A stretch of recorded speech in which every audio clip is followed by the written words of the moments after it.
आज सिंधीपुरा की इस पवन धरा पर हमारे लोकप्रिय प्रत्याशी श्रीमती कनिका जी बेनीवाल साहब, हमारे पूर्व विधायक नारायण जी बेनीवाल जी और मंच पर विराजमान सभी पार्टी के पदाधिकारीगण और साथ में पधारे हुए सभी अतिथिगण,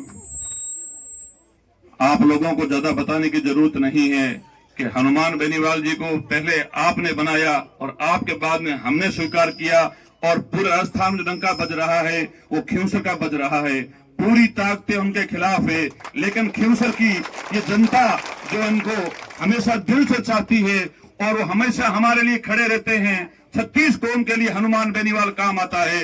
इतना एमएलए और भी लोग बड़े होंगे, लेकिन आपने 4 बार हनुमान जी को एमएलए बनाया, लेकिन उनकी ताकत आज राजस्थान के अंदर सीएम के बराबर है। चाहे सरकारें कांग्रेस की रही हो, चाहे बीजेपी की रही हो, लेकिन हनुमान बेनीवाल का डंका बजा है और आप लोगों ने उन्हें 2 बार सांसद बनाकर ये साबित कर दिया कि हम जिनको चाहते हैं, दिल से चाहते हैं, हमेशा उनके साथ रहते हैं। हम किसी भी बहकाव में नहीं आते, किसी के डर में नहीं आते और आपने ही उनको सेवा का मौका देते हुए हमारे नारायण जी बेनीवाल साहब को भी एक बार एमएलए बनाकर सेवा का मौका दिया। लेकिन मैं आपसे इस बार ये वोटों की विनती करने आया हूँ, वोटों की भीख मांगने आया हूँ कि हमारी भाभी जी कनिका बेनीवाल जी आपके बीच में है और सारी राज्य सरकार के मंत्री, एमएलए और एक एक नेता और कार्यकर्ता घर घर घूम रहे हैं, लोगों को बहका रहे हैं, लालच दे रहे हैं, प्रलोभन दे रहे हैं। ऐसी ऐसी बातें करके वो अपने वोट लेंगे, लेकिन उनके एक सीट से,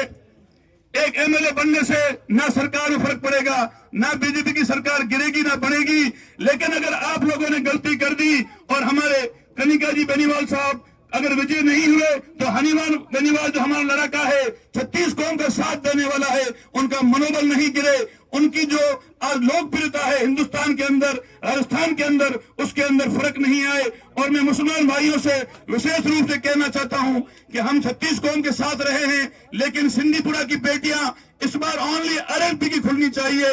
हमारा एक भी वोट किसी भी पार्टी को नहीं जाने चाहिए। हमने हमेशा दूसरी पार्टी को वोट दिए होंगे, लेकिन सिंधीपुरा ने जितना मान सम्मान हनुमान जी बेनीवाल को दिया, ये लोग पूरा परिवार आपका एहसान मानते हैं, हमेशा आपकी बात करते हैं। लेकिन परिवार के अंदर कुछ कमियां रही होगी, कुछ भाइयों के छोटे मोटे काम नहीं हुए हैं, तो मैं आपको ये गारंटी देता हूं कि हनुमान बेनीवाल, नारायण जी बेनीवाल और कनिका जी से आपका कोई भी काम पड़ेगा, सबसे पहले आपका काम होगा।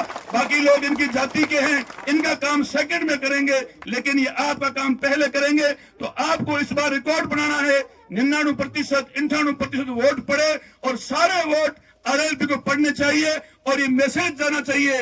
आप आज से सोना मत, और जो हमारे वोटिंग 13 तारीख को है, कल का परसों का 2 दिन बचे हैं, हमें सावचेत रहना है और यहाँ के मैसेज देना है कि पूरा खियूसर हनुमान बेनीवाल के साथ है, राजस्थान के गरीबों की दुआएं हनुमान बेनीवाल के साथ है।